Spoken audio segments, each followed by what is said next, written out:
Keep your inbox in check. Is email overload making you unproductive?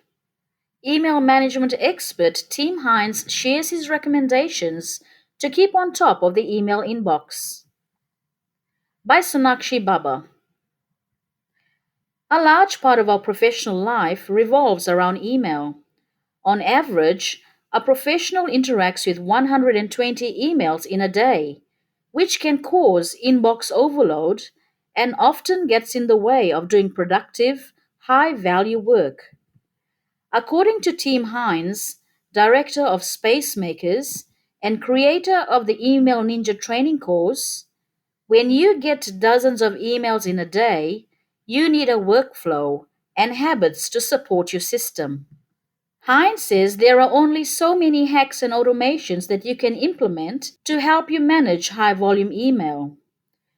The key to success in email management is deliberate, intentional behavior and habits. Hines shares these tips on how you can stay on top of your emails. If you have email alerts turned on all the time for all your devices, then you are being conditioned in a classic Pavlovian way by your technology. Hines says you might not even understand how your habits have shaped you. He says unless you're in the media, an executive assistant, or receptionist, you can always turn your alerts off and be more intentional as to when you check your emails. Don't treat your inbox like an everything box, such as a filing cabinet, an archive box, or to do list, recommends Hines. You should have a workflow and organizing system to categorize your emails, even if you don't achieve a zero inbox. The idea behind a zero inbox is that you should never have emails sitting in your inbox. Instead, the inbox should act as an in tray. You start by considering what needs to be done with the email and then act upon it when you're ready. Hines recommends starting with a simple system to avoid feeling overwhelmed with too many email folders, such as an action folder, emails that will require more than 2 minutes of your time, a waiting folder, emails to which you are awaiting a reply, reading folder, emails with interesting articles, journal articles, blogs. It's like an email bookshelf, archive folder, emails where no action is needed. Emails can be filed here and searched for when required. And a trash folder, deleted emails that require no action. According to Hines, the simplicity of just 5 folders makes organizing email much easier. Is the value of your job in checking and responding to emails every 5 seconds? Almost always the answer is no, but that's what we do, Hines says.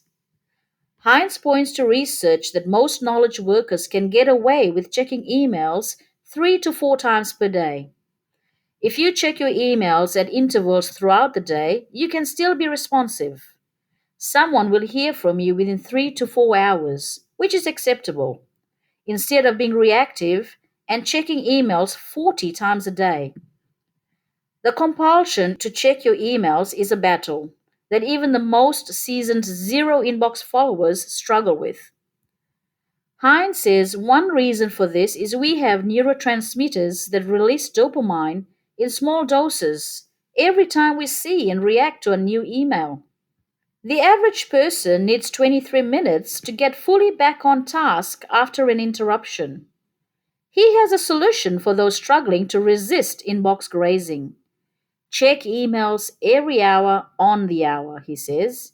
It's an easy habit trigger, and you're giving yourself uninterrupted time, 45 to 60 minutes, to do something cognitive of high value.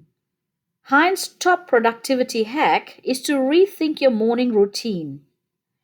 Spend the first few minutes by reviewing your action folder and what needs to be done, and prioritize, and then go to the inbox.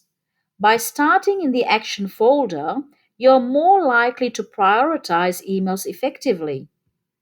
He says the inbox is incredibly dynamic, and if you manage your to do list in your inbox, you need to have very high discipline to not check the new emails that come in. So, how do you get started with zero inbox if you have tens of thousands of emails in your inbox? Heinz says when you have reset to inbox zero and start a new workflow, you're actually creating a trigger in your brain that it's possible to get to zero and stay there. He says select all emails in your inbox, except the most urgent ones, and just move them into a filing folder to start with a zero email inbox. Then make a plan over the week to review the filed emails, moving any outstanding emails to the action folder for follow up. Heinz says getting to zero inbox isn't the ultimate goal for me. It's about knowing how to get control and organize emails outside the inbox.